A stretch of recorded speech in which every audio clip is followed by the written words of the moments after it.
Assalamualaikum from Al Rahman Solution. Today we will discuss about Plasma Automation app. In this video we will discuss about the back and working of a Plasma Automation application.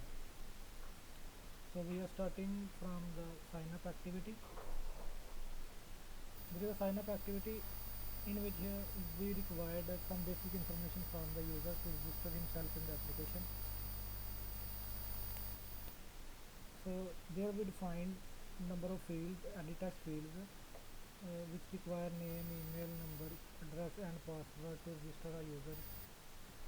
On the top there is a profile picture for a user, and on the last there is a registration button.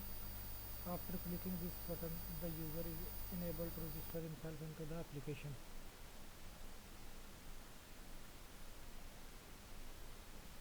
So we have defined all these edit text, image text and the registration button here.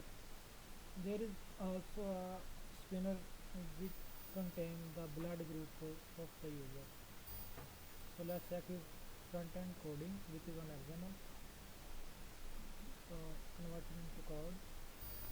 So the first one is image, as I said, this one, and on bottom these are 7 edit text. On each edit text and the image button, we assign an ID to every edit text. This ID is used to connect the front end XML side to the Java end to perform functionality. So let's move to the Java side. On the top we define an image text, then edit text, and then a spinner and a button. So these all are the things which we defined in the XML side.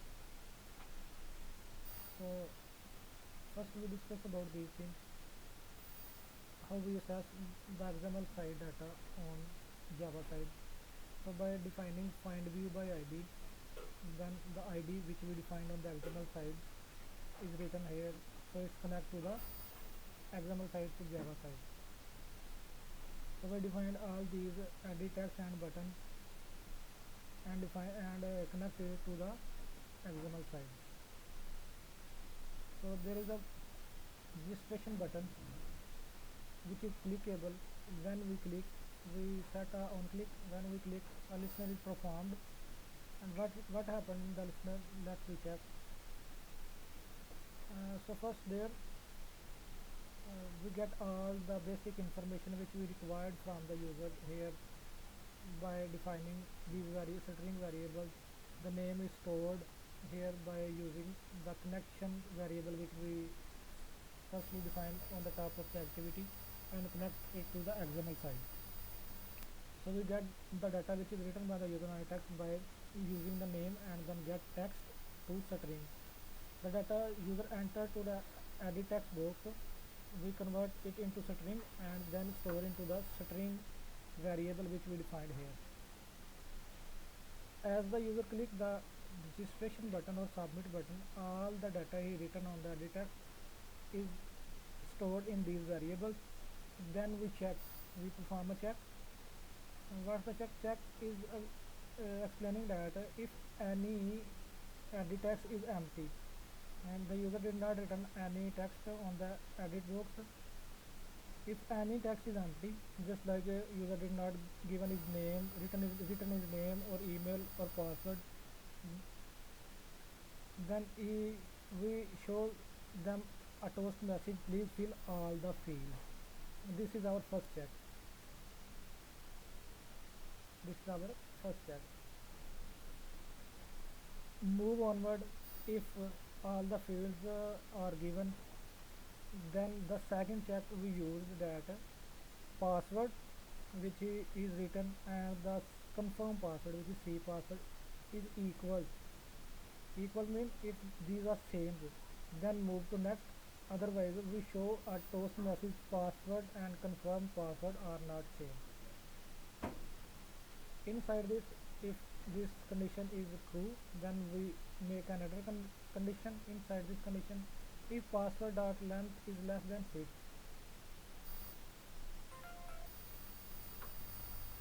सो इस condition में हम ये देखेंगे कि अगर तो उसने जो पासवर्ड दिया है उसकी लेंथ जो है ना वो 6 से कम है, तो हम उसे एक टोस्ट शो करवा दें कि आपका जो है ना रिक्वायर्ड पासवर्ड वो मिनिमम लेंथ 6 रिक्वायर्ड है।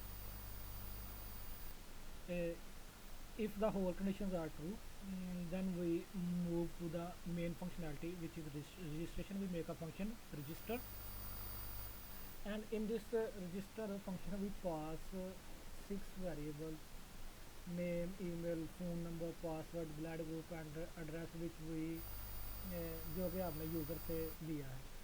तो then move to our register function. This is our register function. इस फंक्शन में हमने जो है ना वो जो चीज़ें यूज़र ने लिखी थी उसको पास ऑन कर दिया है। देन इधर एक यूज़ होती है फायरबेस। फायरबेस हमने बैकएंड पे यूज़ की है। तो फायरबेस पहले होता क्या है इसका मैं आपको थोड़ा सा बताता हूँ। फायरबेस जो है ना एक ऑनलाइन डाटाबेस है।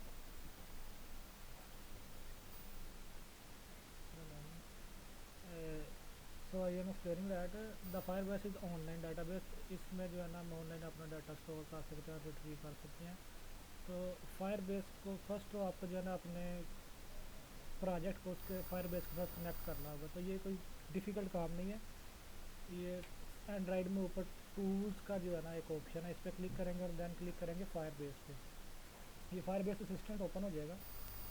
तो इस असिस्टेंट के थ्रू हम इजीली जो है ना अपने प्रोजेक्ट्स को फायरबेस के साथ अटैच कर सकते हैं। तो इधर हम क्लिक करेंगे अथेंटिकेशन।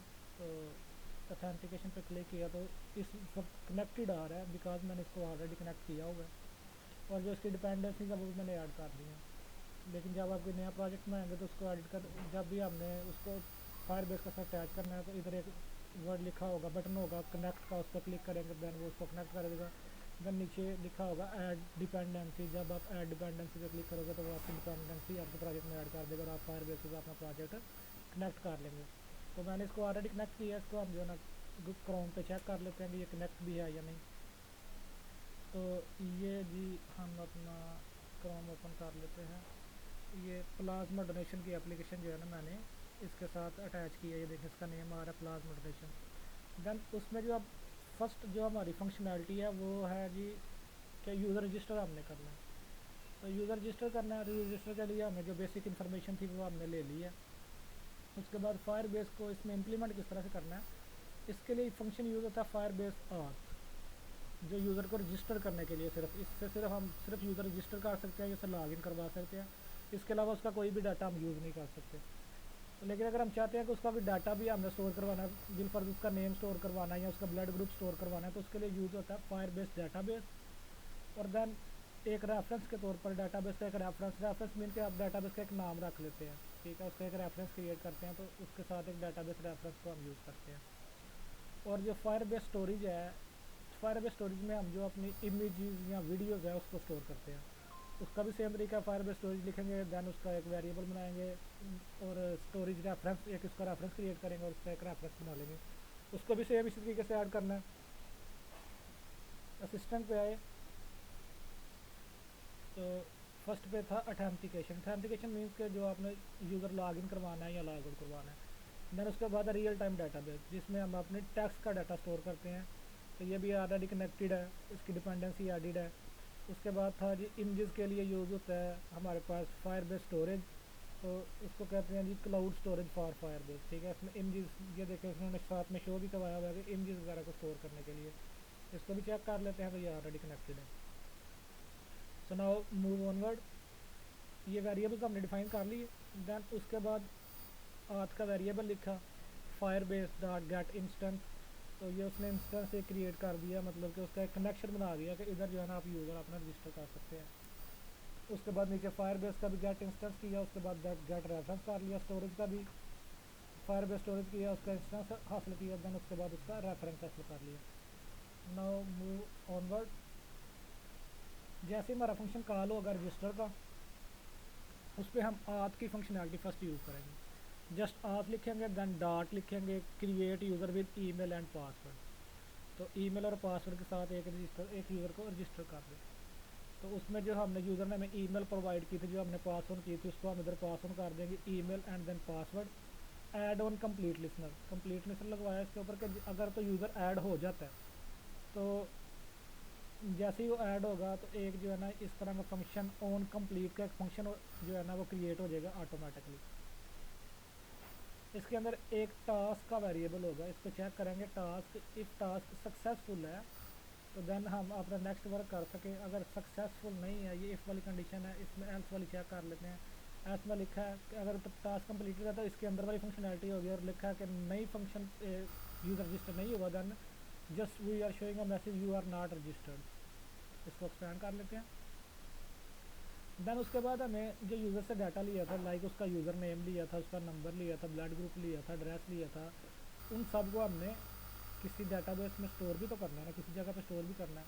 जो आथ वाला फंक्शन इसमें सिर्फ हमने उसको रजिस्टर करवाया। अब हम कर लेते हैं जी, इसमें जो डाटा हमने जो अपना फायरबेस का अपना सब रेफरेंस क्रिएट किया उसके अंदर जो डाटा उसको स्टोर करवा लेते हैं। तो हमने रेफरेंस का कीवर्ड यूज़ किया जो हमने ऊपर डिफाइन किया था, उसका एक चाइल्ड बनाया, उसको हमने नाम दे दिया यूज़र। ठीक है, उसके साथ जो है ना एक यूज़र का चाइल्ड बन गया डाटाबेस के अंदर। उसके अंदर हमने जो पहली यूज़र के अंदर जो उसका एक नया चाइल्ड बनाया ना, फर्स्ट पे उसके हमने एक चाइल्ड बनाया कि get you I D. You I D होती है यूनिक आई डी। जितने भी हम यूज़र फायरबेस पे रजिस्टर करते हैं, ये गेट यू आई डी से हम उसकी एक यूनिक आई डी होती है हर यूज़र की, उसको गेट कर लेते हैं, जिसको हम प्राइमरी की भी बोल सकते हैं। ठीक है, तो ये हर यूज़र की डिफरेंट होती है। तो उसको फर्स्ट हमने चाइल्ड बनाया यूज़र के नेम से, मतलब एक यूज़र के नेम से टेबल बना लिया। देन उसके अंदर पहला जो उसका डाटा है ना, उसकी एक आईडी होगी। ठीक है, जितने भी यूज़र हैं सबकी एक आईडी होगी। तो उस आईडी के अंदर हम एक चाइल्ड बनाते हैं जी। इस आईडी में क्या स्टोर है जी, एक तो यूज़र का नेम स्टोर है, देन सेम वही आईडी, उसके बाद उसका नंबर स्टोर है, देन उसका जो है ना ब्लड ग्रुप स्टोर है, देन यूज़र एड्रेस। उसके बाद हमने इसमें एक स्टेटस बनाया जिसको हमने जो है ना मैनुअल यूज़र वैल्यू दी हुई है एक्टिव। ठीक है, ये हम यूज़र से नहीं ले रहे। जैसे यूज़र रजिस्टर होता है एप्लीकेशन में तो जो है ना फर्स्ट टाइम वो एक्टिव ही होगा। ठीक है, उसके बाद वो एडमिन साइड है, एडमिन उसको डीएक्टिव कर सकता है या उसको डिलीट कर सकता है, वो ऑप्शन है। लेकिन ये बैकग्राउंड का वर्क है जिसको जिसको यूज़र का नहीं पता कि उसका स्टेटस जो है ना वो इस वक्त क्या है। तो जो फर्स्ट टाइम जैसे रजिस्टर होगा तो वो एक्टिव होगा। देन उसके बाद है रिपोर्ट। रिपोर्ट इसमें है जी कोविड की रिपोर्ट है। फिल वक्त हम जैसे इसकी प्रोफाइल बनाई है उसमें हमने उसकी कोविड की रिपोर्ट उससे रिक्वायर्ड नहीं की, लेकिन बाद में अगर जैसे यूज़र अपनी जो है ना कोविड वैक्सीन पूरी करता है तो वो अपनी रिपोर्ट भी सबमिट कर सकता है। तो इस तरह से हमने जो है ना फायरबेस डेटाबेस में अपना डाटा स्टोर कर लिया। उसके बाद जो हमने उससे एक इमेज ली थी जो फर्स्ट पे थी, जो उसकी प्रोफाइल इमेज है, तो उसको भी हमने कहीं स्टोर करना, तो उसके लिए हमने जो फायरबेस स्टोरेज का यूज़ करना था। तो यहाँ से जो इमेज है उसकी एक जो है ना हमने यूआरएल क्रिएट कर दी है कि उसको डाटाबेस में सबमिट करेंगे, और उसका एक यूआरएल जो है ना वो, क्योंकि ये ऑनलाइन डाटाबेस है तो इंटरनेट पे इसका यूआरएल डिफाइन होगा। जैसे ही वो यूआरएल जब हमें रिट्रीव करना होगा तो उसमें सिर्फ हम अपना यूआरएल यूज़ करेंगे तो वो हम उसको रिट्रीव कर सकते हैं। तो हम इसमें एक यू आई डी, मतलब कि ये यूनिक एक आईडी होती है। ठीक है, जो फायरबेस क्रिएट करता है हर इमेज के जो है ना अपोजिट एक आईडी क्रिएट हो जाएगी। तो वो जिस जैसी वो क्रिएट होती है तो हम उसका एक रेफरेंस दे लेते हैं, स्टोरेज का रेफरेंस। ठीक है, उसको इमेज नेम, देन उसका जो है ना इमेज का URL, then add on success list में कर देते हैं कि वो जो हमने इसका यूआरएल क्रिएट किया है इमेज नेम के नाम से, उसको हमने स्टोर करवाना है। अब इमेज नेम का यूआरएल क्या होगा, फर्स्ट में जो इमेज हमने सेलेक्ट किया उसका जो नेम है वो लिखा आएगा। देन उसके बाद एक रैंडम आईडी जो कि हमने यू आई डी ऊपर क्रिएट कर रहे हैं ना, रैंडम आईडी। देन उसके बाद वो लिखा आएगा बिल फर्ज हमारी इमेज का नेम है प्रोफाइल, समझ लो उसका नेम है। देन प्रोफाइल होगा और उसके साथ में जो अटैच होगा वो यू आई डी है जिसका सिर्फ फायर बेस को ही पता है और किसी को नहीं पता। देन उसके बाद उसकी एक फॉर्म है जैसे कि .jpg होती है, .png, इस तरह हमने .jpg की उसकी एक फॉर्म। तो ये उसका एक यूआरएल क्रिएट हो गया, उसको स्टोर किया, ऑन सक्सेस लिस्टनर बना दिया। ठीक है, जैसे ही वो ऑन सक्सेस लिस्टनर कंप्लीट होता है,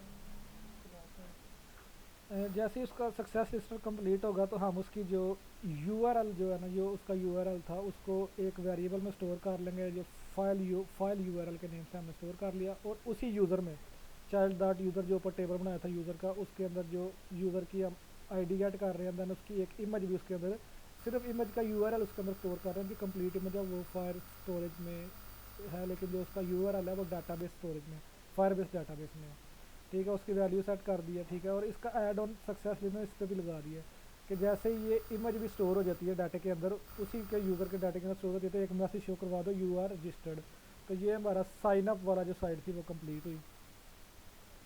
साइन अप सेशन कंप्लीट है। Now we move to the login form, login activity. Okay, तो this is our login activity. इसमें भी सेम वही चीज़ें हैं, ऊपर डिज़ाइनिंग जो है वो डिफरेंट होती है। देन इसमें 2 एडिट टेक्स्ट हैं, साइन अप में 4 एडिट टेक्स्ट थे।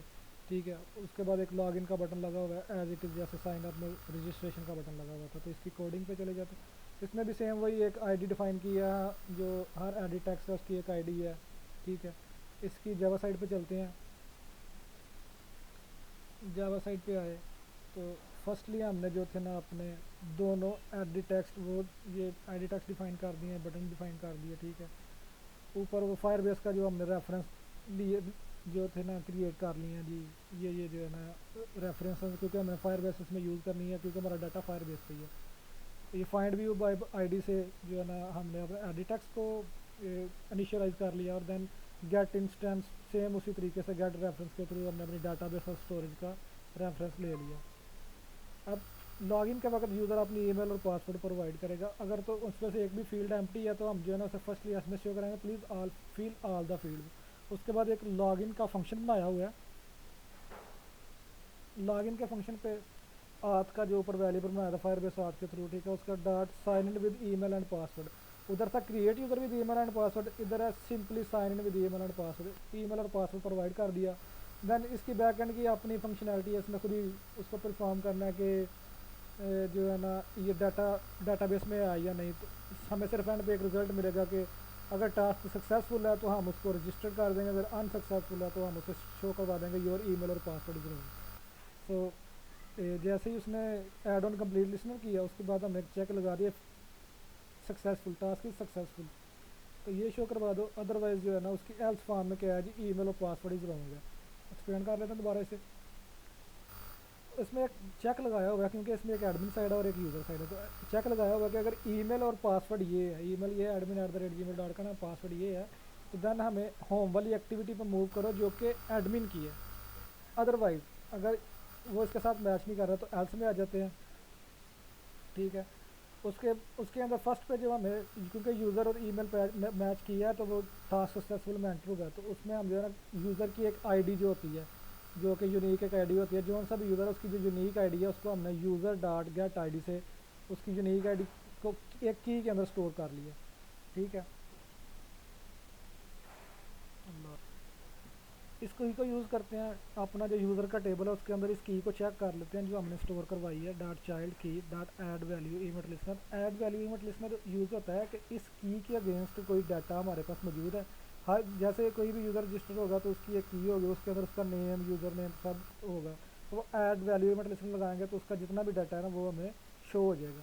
जैसे ही हम इसको हिट करेंगे तो ऑन डाटा चेंज का जो है ना एक फंक्शन हमारे पास बन जाएगा। इसमें से हम जो है ना यूज़र का स्टेटस जो है ना वो फर्स्टली जो है चेक कर लेते हैं कि रिट्रीव कर लेते हैं कि यूज़र का स्टेटस क्या है।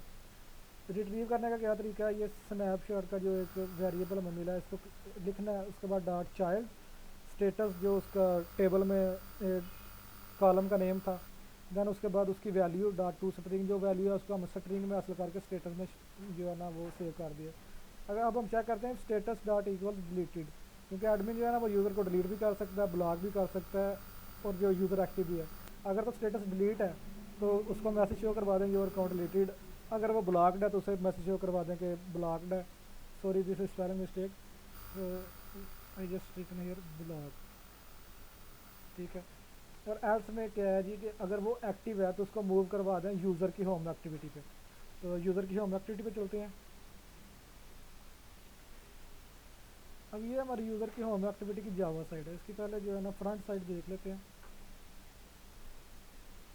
तो ये हमारा फ्रंट साइड का डिज़ाइन होगा कि फर्स्ट पे उसकी एक इमेज शो हो रही होगी, देन उसका एक जो है ना एक बटन लगा होगा जी रिक्वेस्ट व्यू का, और देन एक लॉग आउट का जो है ना बटन लगा होगा। तो सिंपली हम चेक कर लेते हैं इनमें फंक्शनैलिटीज़ आप क्या परफॉर्म हो रही हैं। सेम उसी तरीके से पहले अपनी जो फायर बेस है उसके कनेक्शन जो है ना हमने उसके वेरिएबल्स उसका रेफरेंस क्रिएट कर लिए हैं।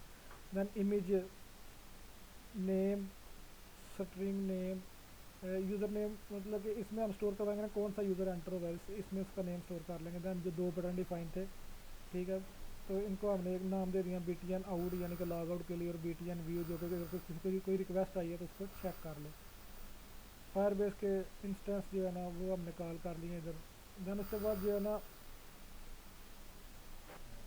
इधर रेफरेंस जो है ना, रेफरेंस पे यूज़र, देन यूज़र की जो आईडी है उसको असेस किया, और उसका ऐड ऑन इवेंट लिस्ट का मतलब कि उसकी जो आईडी के अगेंस्ट वैल्यू स्टोर है उसको चेक करने के लिए ये ऐड वैल्यू इवेंट लिस्ट में लगा दिया। ठीक है, इसके अगेंस्ट हमने उसके अंदर उसका यूज़र नेम भी है, उसका जो है ना इमेज भी है, उसका ब्लड ग्रुप भी है, लेकिन हमें इस वक्त सिर्फ क्या चाहिए कि यूज़र नेम चाहिए और एक इमेज चाहिए। तो हम उसकी जो यूज़र नेम है उसको एक यू नेम स्ट्रिंग जो हमने ऊपर क्रिएट की थी उसमें स्टोर कर लेते हैं, और एक और नई स्ट्रिंग बनाई है उसमें उसका यूआरएल, इमेज का यूआरएल स्टोर कर लेते हैं। ठीक है, जो फ्रंट साइड पे हमने एक एडिट टेक्स्ट का नेम का उसके ऊपर इसका नेम सेट करवा देते हैं। और ग्लाइड एक लाइब्रेरी यूज़ होती है इमेजेस को जो है ना प्लेस करने के लिए। तो ऊपर जो उसकी इमेज थी उसके ऊपर हम उसकी इमेज को लोड करवाने के लिए ये ग्लाइड की लाइब्रेरी यूज़ करते हैं। ग्लाइड विद किस एक्टिविटी पे से यूज़ करना है, यूज़र की होम एक्टिविटी पे। देन लोड इमेज किस पे इसको लगाना है, इनटू द इमेज, जो कि हमने इमेज का जो उधर अपना एक वेरिएबल क्रिएट किया है ना, जो उसकी एक स्पेस क्रिएट किया है उस पर इस इमेज को लगा दो। ये ग्लाइड की लाइब्रेरी का ये काम है कि ऑनलाइन किसी भी आप इमेज को ना यूआरएल को इधर डिफाइन कर पेस्ट करते हैं तो वो उस इमेज को लगा देता है। तो इस वक्त जो है ना हमारा यूआरएल इसमें स्टोर है तो हमने इधर लगा दिया। इस पर अगर आप कोई भी इमेज का यूआरएल देंगे तो वो वाली इमेज इधर शो कर देगा। उसके बाद दो बटन थे, बटन व्यू का और लॉग आउट का। पहले लॉग आउट को देख लेते हैं कि जैसे ही वो लॉग आउट के बटन पर हिट करता है तो वो क्या होगा जी, फर्स्ट टाइम यूज़र जिस एक्टिविटी में उसको, देन उसके बाद उसको हम मेन एक्टिविटी पे मूव कर देते हैं। ठीक है, और इंटेंट को स्टॉप कर देते हैं, देन इसको फिनिश कर देते हैं तो ये वाली एक्टिविटी ख़त्म हो जाए। तो वो लॉग आउट पर क्लिक करता है तो वो मूव टू मेन एक्टिविटी पर चला जाता है, मतलब लॉग इन स्क्रीन पर वो दोबारा मूव कर जाएगा। तो अगर वो BTN view dot set on click करता है इस पर व्यू के ऊपर अपना कोई रिक्वेस्ट देखने के लिए, उससे कोई रिक्वेस्ट तो नहीं आई, तो उस पर हम इसको फर्स्ट में पास करते हैं कि जो यूज़र का नेम है ना वो वाला उस एक्टिविटी पे पास कर दो पुट एक्स्ट्रा के फंक्शन के थ्रू, और उसके साथ एक एडमिन की जो है ना नेम पास कर रहे हैं, क्योंकि यूज़र को जो भी रिक्वेस्ट आ रही है वो एडमिन के थ्रू आ रहे हैं। तो let's move on the request plasma activity. इसकी फ्रंट साइड देख लेते हैं। तो इधर जो है ना कि फर्स्ट पे हमने ऊपर उसका जो है ना फर्स्ट पे नेम डिफाइन है, जो भी हम उधर से नेम भेज रहे हैं वो जो सा भी यूज़र उसका नेम ऊपर डिफाइन होगा। तो उसके बाद एक रिसाइकलर व्यू लगाया जिसके ऊपर रिक्वेस्ट जो होगी जो भी यूज़र साइड से आ रही है, एडमिन साइड से आ रही है कि आप वी वांट योर प्लाज्मा। ठीक है, वो रिक्वेस्ट आती है और उसके बाद नीचे बटन है एक्सेप्ट रिक्वेस्ट के या रिजेक्ट रिक्वेस्ट के, और एक बटन है रिक्वेस्ट फॉर प्लाज्मा के। अगर यूज़र ये चाहता है कि उसे प्लाज्मा चाहिए तो वो भी रिक्वेस्ट कर सकता है। तो ये एक्टिविटी का फ्रंट एंड है। सेम उसी तरीके से इनको भी रिसाइकलर व्यू को आईडी दी है, जो बटन है उनको आईडी दी है, जो ऊपर टेक्स्ट व्यू है उसको आईडी दी है। उन आईडी को इधर इनिशियलाइज कर लिया फायरबेस के साथ जो है ना अपना उसी तरीके से जैसे पहले बनाया हुआ है वो हमने चीज़ें सारी क्रिएट कर ली हैं। अब रिसाइकलर व्यू को पॉपुलेट करेंगे, इसमें जो मेन फंक्शनैलिटी वो ये बाकी वही चीज़ें हैं। ठीक है, मेन फंक्शनैलिटी इसमें यही है कि जो है ना हम अपना रिसाइकलर व्यू पॉपुलेट करेंगे जिसमें मैसेजेस हमें शो होंगे।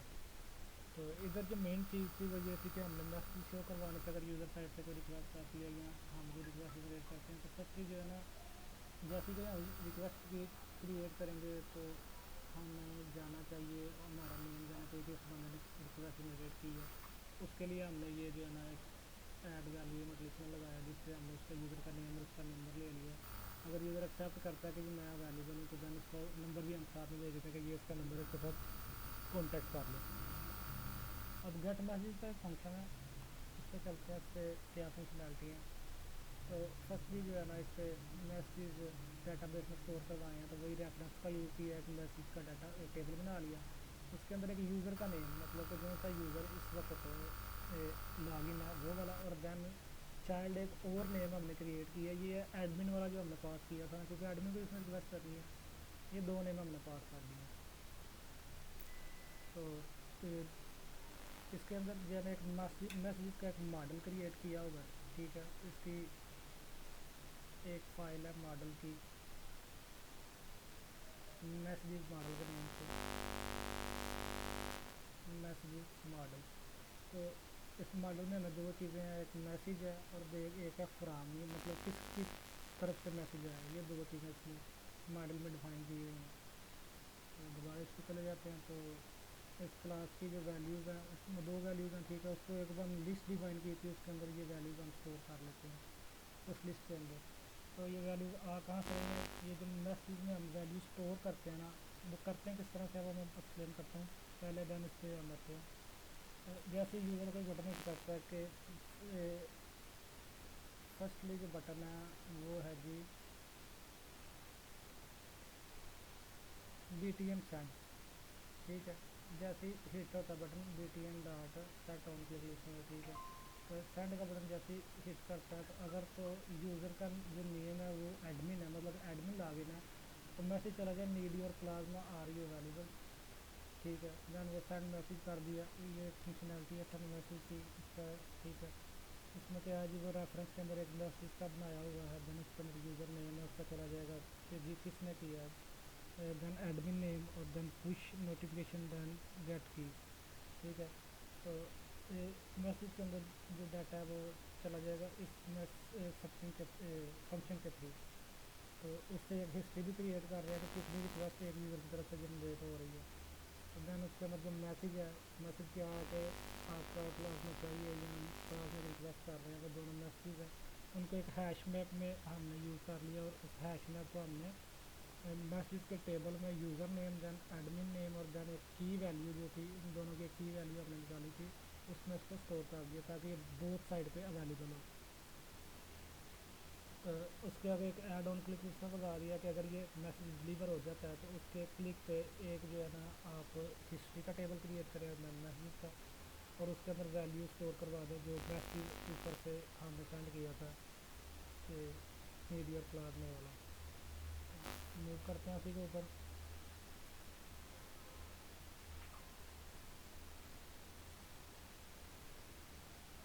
इधर से वैल्यू चली गई। उसके बाद ये तो था BTN सेंड का, अगर एक्सेप्ट मतलब कि एडमिन की तरफ से एक मैसेज आया हुआ उसको एक्सेप्ट करते हैं तो सेम इसी प्रोसेस में चलेगा। उस पर मैसेज क्या डिलीवर होगा कि यस आई एम अवेलेबल, ठीक है। अगर वो एक यूज़र है, अगर एडमिन है, तो उसकी तरफ से एक मैसेज क्रिएट होगा जी यू आर रिक्वेस्टेड एक्सेप्टेड, मतलब कि जो तुमने रिक्वेस्ट की है प्लाज्मा के लिए वो हमने एक्सेप्ट कर लिया। अगर एडमिन है तो, अगर यूज़र है तो कहेगा जी मैं अवेलेबल हूँ, ये मेरा नंबर है, आप इस पर रब्ता कर सकते हैं। और अगर रिजेक्ट करते हैं, अगर एडमिन रिजेक्ट करता है तो यूज़र को मैसेज चला जाएगा योर रिक्वेस्ट इज़ रिजेक्टेड, और अगर यूज़र जो है ना वो रिजेक्ट करता है तो एडमिन को मैसेज चला जाएगा sorry I am not available.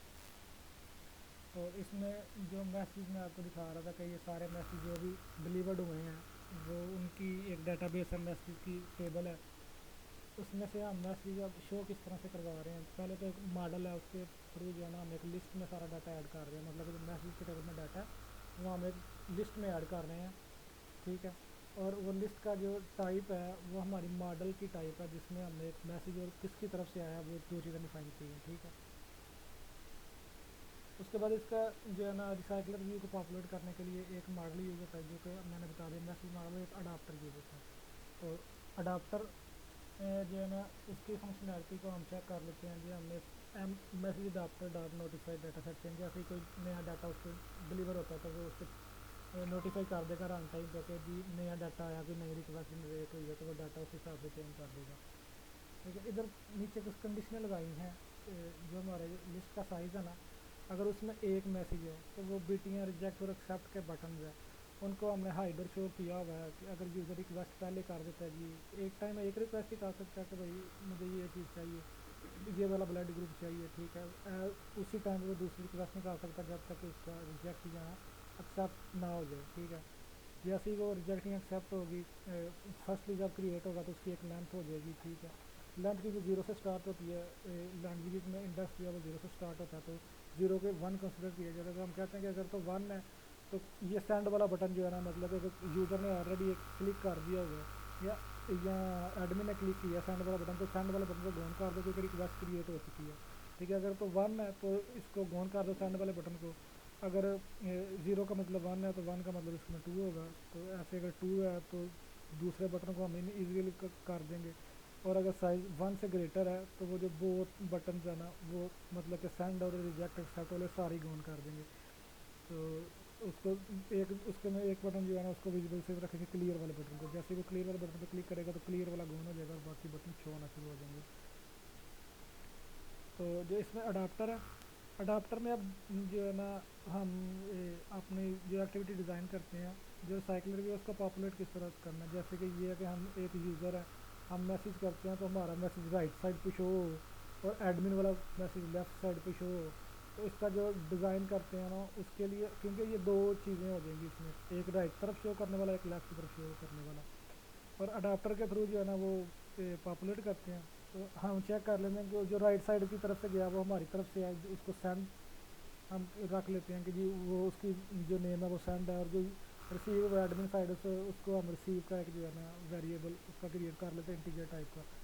क्योंकि अगर मैसेज आए हैं तो फर्स्टली हम चेक करेंगे कि एडमिन साइड पे है तो उसे लेफ्ट साइड पे शो करवाओ, और ये अगर यूज़र साइड पे तो उसे राइट साइड पे शो करवाओ।